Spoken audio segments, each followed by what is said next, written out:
JS story world. అది సీతాపురం అనే చిన్న పల్లెటూరు. ఆ పల్లెలో శివయ్య అనే చాకలి కుటుంబీకుడు ఉండేవాడు. భార్య లక్ష్మి, కొడుకు పండుతో నివసిస్తున్నాడు. ఒకరోజు శివయ్య లక్ష్మీతో, లక్ష్మీ, ఈ మధ్య పనిభారం ఎక్కువయింది. బరువులు మోయలేకపోతున్నా. అందుకే ఒక గాడిదను రేపు సంతకెళ్ళి తీసుకువస్తాను. సరే అండి, రేపు ఉదయం వెళ్ళి తీసుకురండి. సీతాపురం నుండి సంతకు వెళ్లడానికి చాలా ఊర్లు నడిచి వెళ్ళాలి. అలా శివయ్య, పండు సంతకు వెళ్లి ఒక గాడిదను కొనుగోలు చేస్తారు. అలా వారు నడిచి తిరిగి వస్తూ ఉండగా కొంతమంది వారిని చూసి నవ్వుతూ, అరే వీరు వెర్రి వెంగల్లప్పలాగా ఉన్నారు. బరువులు మోసే గాడిదను పక్కన పెట్టుకొని దానిమీద కూర్చోకుండా వీరు నడుస్తున్నారు అని అనగానే శివయ్య, ఓరే పండు, విన్నావుగా వారి మాటలు.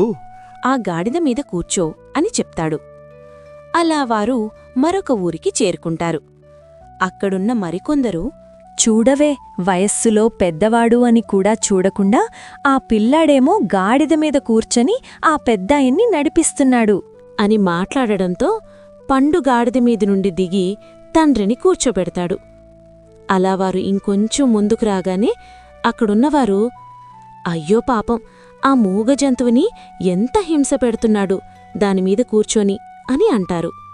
దాంతో శివయ్య గాడిద మీద నుండి దిగి ఒక పెద్ద కర్ర, తాడు సహాయంతో గాడిదను కర్రకు కట్టి శివయ్య, పండులు కలిసి మోసుకుని ఇంటికి తీసుకుని వెళ్తుండగా కొందరు, వీరేంట్రా, బాగా ఆరోగ్యంగా ఉన్న గాడిదను వీళ్ల మోసుకుపోతున్నారు పిచ్చోళ్ళు అని అనగానే శివయ్య కోపంతో ఆ గాడిదను అక్కడే వదిలేసి వెళ్ళిపోతారు.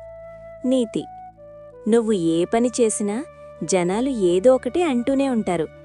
ఎవ్వరి మాటలు పట్టించుకోకుండా నీ పని నువ్వు చేసుకున్నప్పుడే విజయమొస్తుంది.